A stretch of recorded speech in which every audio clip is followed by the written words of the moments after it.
Welcome to Handmade Happenings. I'm Marissa, and today I am taking this dress and turning it into two different dresses. Sort of. So I made this dress last year with a self-drafted bodice pattern that was not quite right. I thought it was. I had made mock-ups and everything, but evidently I missed something during that process. So while this dress technically fits, it's not really comfortable, and this summer I decided that I would rather be comfortable and have to remake it. So obviously the first step was to take this apart, which for me was just removing the zipper and then detaching the bodice from the skirt. This was not as hard of a process as I've had in the past because I finally have a good seam ripper, but it is still not an enjoyable task, especially since I had serged that part, the waist seam, which is always more difficult to remove. Rather than alter the existing bodice, I decided to just go ahead and make a new one because the main part of this dress that I really liked was the skirt. In fact, the whole dress was planned around the skirt, so I wasn't as worried about the original bodice. And while I was already making a new one, instead of buying the exact same fabric again, I chose a slightly different fabric. It is a embroidered linen, I think, from Farmhouse Fabrics. And the thing that kind of improved this over the original fabric is that it's not as white. I think it's more of an off-white or a cream, which matches the embroidery in the skirt better because that embroidery is more off-white. Whereas my original bodice was like really white and did not match as well. As for the pattern of this new bodice, I chose my basic bodice pattern and decided not to do sleeves this time. So the original dress actually was supposed to have short sleeves, but because the pattern was off, it really only was able to fit with no sleeves, or like I had modified it to those sort of flutter sleeves. I don't care for flutter sleeves, and short sleeves would have required me to buy more fabric, so I just opted to leave it sleeveless. And of course, because this was such a simple design, that meant that assembling it was not too difficult. The only sort of slip up that happened was that because I had a side zipper in this dress originally, and that's what I was leaving it as, I accidentally sewed one of the armholes wrong, because in my mind I was thinking that it could be the lining could be attached the same way that I would if it was a back zipper, which of course it can't be because it's completely different. So I did end up having to unpick one of those seams, but other than that, thankfully it went together very easily. Now, I had left the gathering threads in, apparently, when I originally made this dress in the skirt. So when I detached the skirt from the original bodice, it actually stayed gathered. And after the new bodice was assembled, I did check to see if maybe the waist measurements were the same, but it turns out that that was also wrong on the original one. So I had to pull the original gathering threads out and then regather the skirt to the new bodice. So after attaching the skirt to the new bodice, I then had to put in a new zipper. And to make this easier, I did have to unpick just a little further down that side seam. I didn't have to pull it out completely, but I did have to undo it part way so that I could get the zipper in more easily. And then once the zipper was in, I just had to restitch up that seam. And with that, I now have a new dress that fits so much better than the original.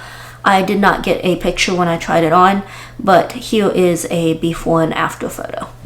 So now for the other dress. I couldn't just cut up the original bodice because while it didn't fit me well, it was still a pretty decent bodice. So I had my niece try it on the last time she was over and determined that it should work for her. So I decided just to add a skirt to that bodice.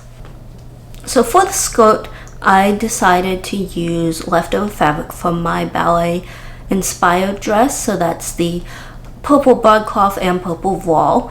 And I had just enough of the broadcloth left to cut a decent length skirt, the full width of the fabric, which I think was somewhere in the 55-inch range.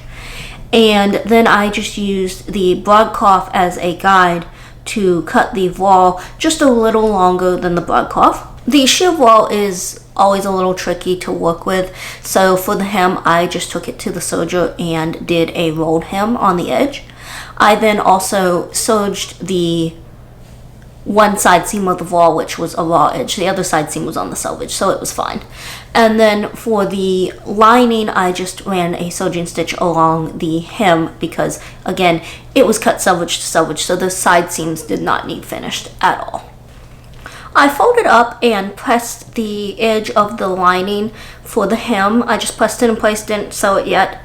Then I took the lining and the voile and lined them up along the top edge, and this is when I realized that somehow the lining was just a bit wider than the voile. Not enough that I felt like I needed to trim it, but just enough that what I ended up doing was I pinned them together on either edge and then slowly pinned working towards the middle, and occasionally just incorporating a really small pleat in the lining so that they ended up the same width. Then I took it to the sewing machine and ran gathering threads along the top. At this point, I decided to go ahead and hem the skirt lining. Normally I would do this at the end so that the back side seam would already be stitched up and everything would be, the hem would be the last thing folded up. But because this skirt had, this skirt had layers and then the bodice would already be attached and everything, I just didn't want to have to deal with all of that and keeping it out of the way as I was sewing the hem. It was at this point that I remembered that I had considered putting some light trim around the hem of the skirt just to tie the purple skirt together with the white bodice a little better. So I still had obviously a lot of trim left over from the bag of trim that I got from Farmhouse Fabric for the nightgown video that I did, and I just went through that, checked all of the big ones till I found one that was the right length, almost perfectly, it was a little longer, to go along the bottom of the sheer voile. I just measured it so that it kind of fell, I believe, around the same spot as the hem of the lining, and just stitched that into place. After that, I gathered and attached the skirt to the bodice waist, then added the zipper. I used the original zipper, or the zipper from the original dress on this one, and just attach that into the side seam before sewing up the final side seams of the skirt. And that finished the second dress.